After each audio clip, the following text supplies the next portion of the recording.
आज़म Imran Khan al jazeera TV को interview दे रहे हैं. This is why. Hashim, think about any economy in the world which faced similar problems what Pakistan faced. Huge deficits, external and internal. And then the power sector in serious trouble.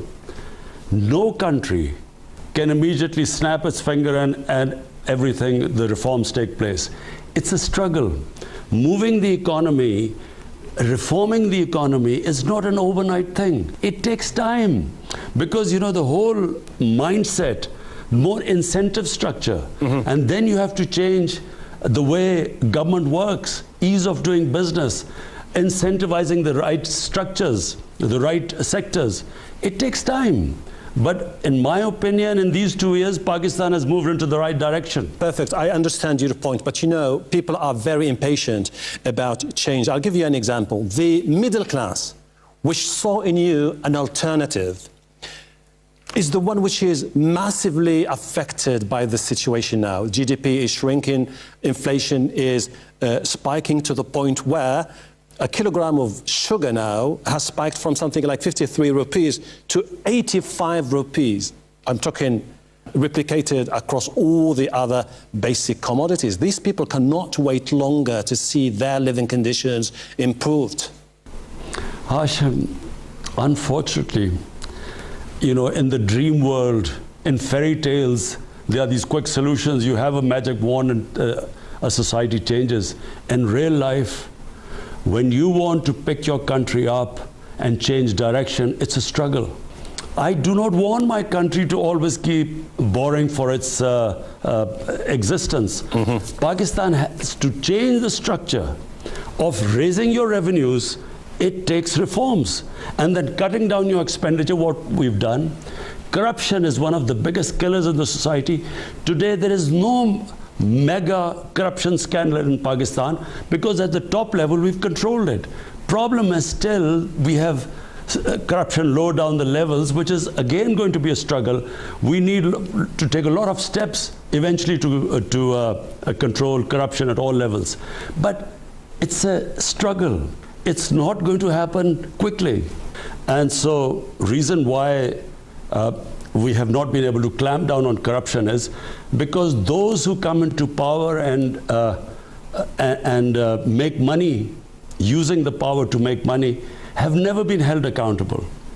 And so this is the first time in our history that the powerful are being held accountable. Let's move on to COVID-19. The whole world, not only Pakistan, are grappling with the fallout from this pandemic. From June, when people were thinking that this could be a nightmare scenario for Pakistan, to now where the number of infections seems to be falling down. What happened in between, Mr. Prime Minister?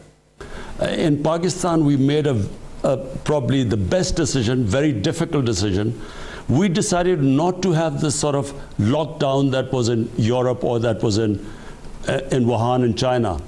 We decided to go for a smart lockdown. In other words, you know, concentrate on hotspots and lock them down rather than a blanket lockdown. Because in my opinion, when you have high levels of poverty, when you have daily wages, people who have to earn to feed their families, and in our case, we had almost over half our workforce was informal. I see your point. So if we put a lockdown on these people, there was more chance of people starving to death. We're still talking about domestic issues here, Mr. Prime Minister. I would like to talk about the freedom of speech, which is under attack in your country. I still remember when you said repeatedly in the past, there is absolutely no way that media freedom or freedom of speech would be curtailed under my watch. It's now being curtailed under your watch, Mr. Prime Minister. Hashim, what is the evidence? Can you just tell me how we are curtailing the freedom of speech? I'll tell you. International human rights organizations, as well as local organizations, are talking about a trend where journalists, activists, critics have been intimidated, silenced, kidnapped, to the point where they are saying that Pakistan has one of the worst records in the world for enforced disappearances. In my 2 years in power, Tell me how many journalists have been kidnapped in Pakistan? People are talking about cases of people intimidated. Hashim, let me answer this. Let me answer. If all I want any independent institution to just in these 2 years in Pakistan do an assessment of freedom of speech as in the papers or as on media, I can tell you that in my country's history, no government has taken such criticism. Criticism I don't mind, but blatant propaganda against a government like it has happened against us. So do you think these accusations are politically motivated? Hashim, let me explain. I spent, almost 20 years of my life in England. I know what freedom of speech is. In England, some of the things that have come up in the media against me and my government ministers, had that happened in England, we would have claimed millions of dollars of damages. Unfortunately, it's us, the government and the ministers, who feel unprotected. It's not the media. There is not one instance. Maybe some journalist claimed, we don't even know what the reason was. He was picked up for a few hours. In these 2 years, it's unheard of. What do they call intimidation? I mean, if someone publishes a fake news against the Prime Minister and the Prime Minister then takes him to the court, is that intimidation? It happens anywhere in the world. If the British Prime Minister was subjected to the sort of things that I have been, he would have been now millions of dollars richer because he would have won in the libel cases. I know what libel cases are. If anything, the pendulum has gone the other way. We need protection. People are asking questions about why senior military officers are taking charge of many major departments in Pakistan when you should have been putting more civilian faces for the international image of your country, Mr. Prime Minister.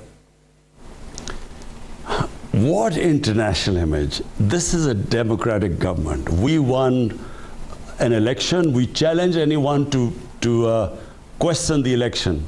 We ask the opposition, name us any constituencies which you think you didn't get a fair result. We are ready to open them up. Let me put it this way. How would you describe your relationship with the Army's top brass? I think this is, in our history, we've had a checkered relationship between the civilian and government sometimes. We've obviously had military governments, then we've had civilian governments, where there has been an uneasy relationship. We have an excellent relationship. I honestly think it is the most harmonious relationship. We have complete coordination. We work together. The military completely stands with all the democratic government's policies, whether it is with India, whether it is for peaceful solution in Afghanistan. Everywhere the military stands with us. Okay, this is going to be time now to talk about regional issues and Afghanistan in particular. You have encouraged all the parties to resume talks. Let me ask you this specific question, Mr. Prime Minister. The ultimate goal of the peace talks is eventually to see peace and stability in Afghanistan.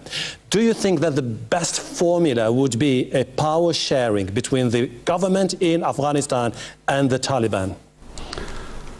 Look, Hashim, this 19 years of war in Afghanistan has created such divisions in the society. There's been so much bloodshed that for anyone to believe in this utopia that suddenly they will all get together and there'll be peace, I'm afraid it's a very complicated situation.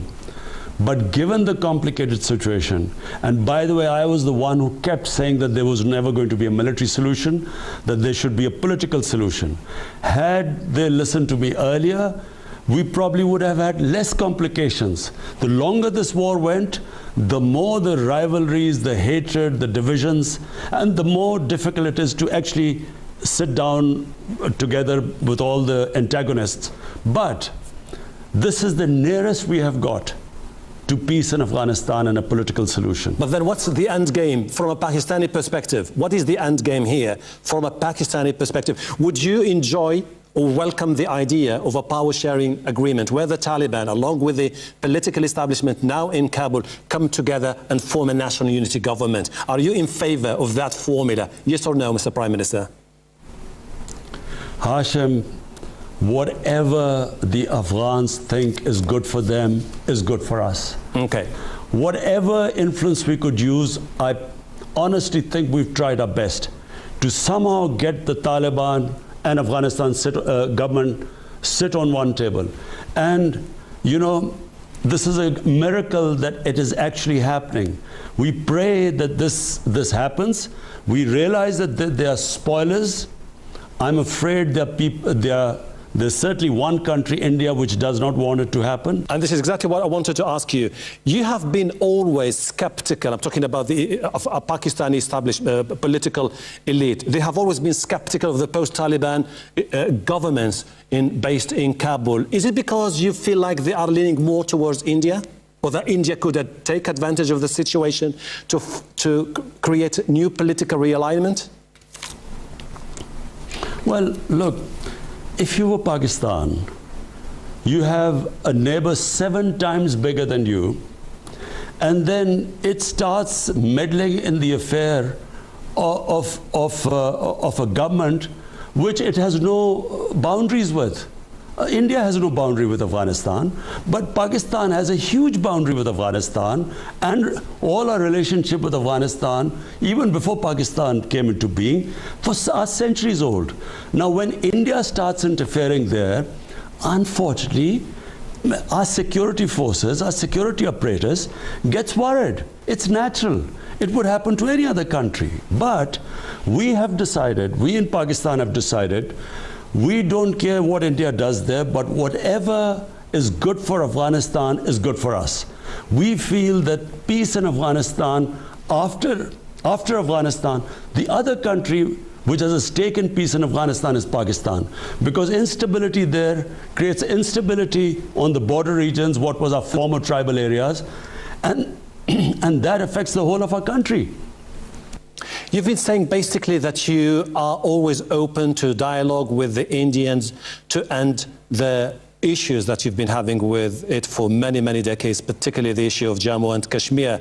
Now, it's been now a year since the Indians decided to revoke the special designation of the region, effectively annexing Jammu and Kashmir. Do you have any hopes that with Narendra Modi you can sort it out?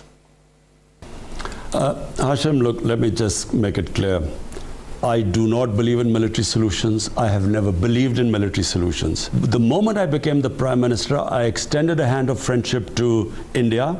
But the tragedy of India, Hashim, is India is being ruled by an extremist. It's an extremist government. It is a Hindu supremacist government inspired by the ideology is inspired by the Nazis. And what I'm saying, the Nazi Germany, what I'm saying, all you have to do is look at the history of RSS, which basically is ruling India now. It was an extremist organization. RSS thrice was outlawed in India as a terrorist organization. They now control 1.3 billion people nuclear armed. That's the tragedy what's happened in India. I know India better than most Pakistanis. It's not just that our neighbors, we are threatened. It's not what they're doing in Kashmir. Hashim, it's for people in India.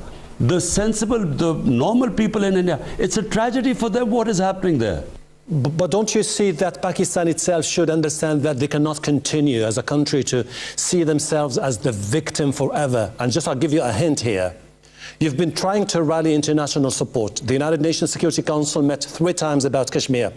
Absolutely no strong sign of solidarity with your country. All symbolic gestures. Don't you feel like you've been abandoned by Western allies? Hashim, number one, Kashmir is a disputed territory between Pakistan and India since 70 years. Now, this disputed territory on 5th August last year was taken over by India by brute force.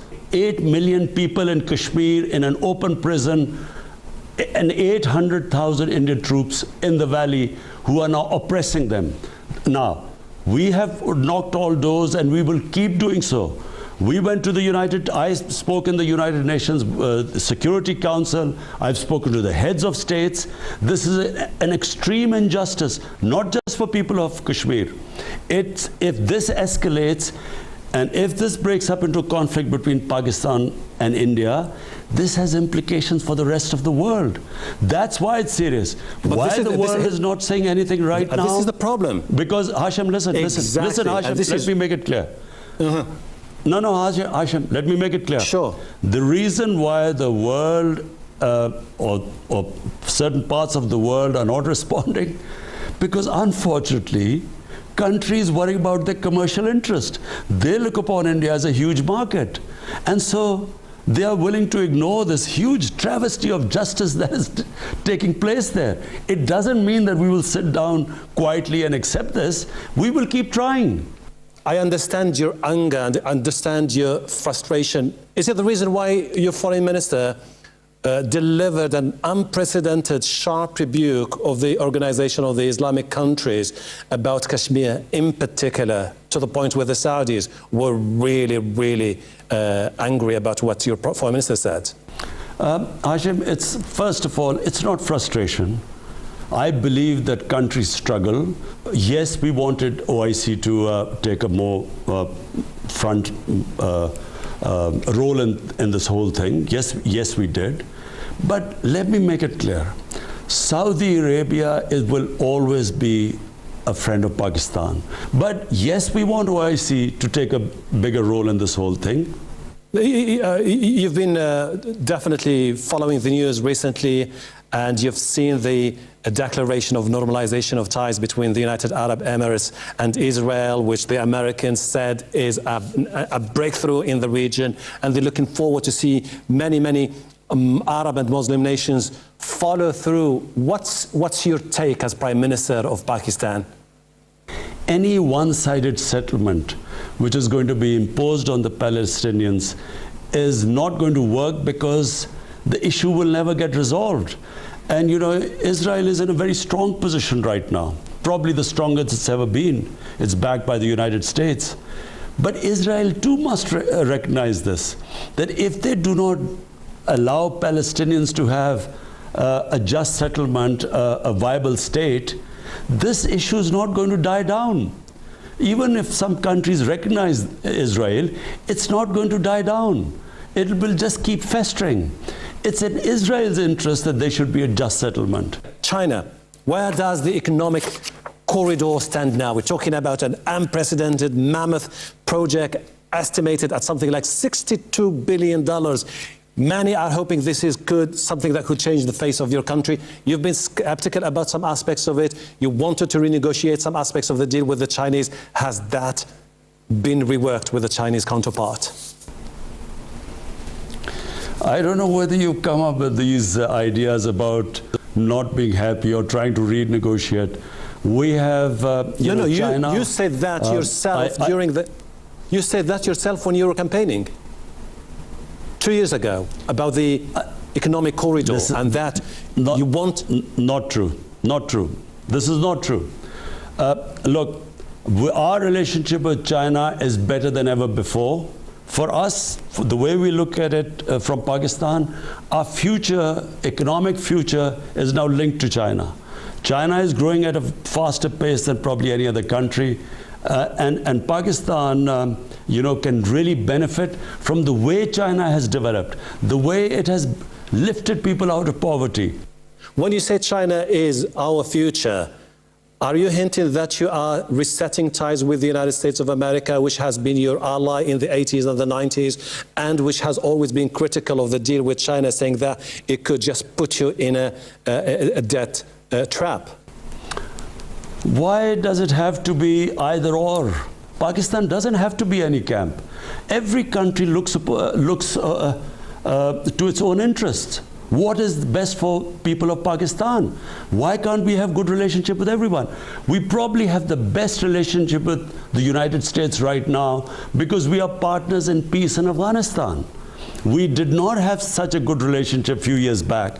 We have a very good relationship right now. And I do not see why it's either China or the United States. Mr. Prime Minister, this is going to be my last question to you. if you remember those who voted for you, those who had faith in you, those who saw you as an outsider, not affiliated with the traditional political dynasties of Pakistan, those who had genuine hope that Pakistan tomorrow will look different, modernized, transparent, efficient in terms of economy, and moving forward, departing from the past. Your country, unfortunately, till now, and its political elite in particular, is trapped in a past mindset. And you know, you must agree with me that you have this very small window to change the country. Otherwise, it's going to be too late. Do you have that feeling? Are you concerned about that potential? What are you going to tell the people who are going to vote for you in 2 years from now? Hashim, I don't look upon Pakistan like the way you're saying you have a small window. I think Pakistan is a country of tremendous potential. The biggest change in Pakistan, if you want to know what is the change in Pakistan, it's the first time in Pakistan we are changing it from an elitist system. Pakistan has what we call elite capture. Unfortunately, Pakistan, the rich kept getting richer and the poor getting poorer. We have changed this whole thing.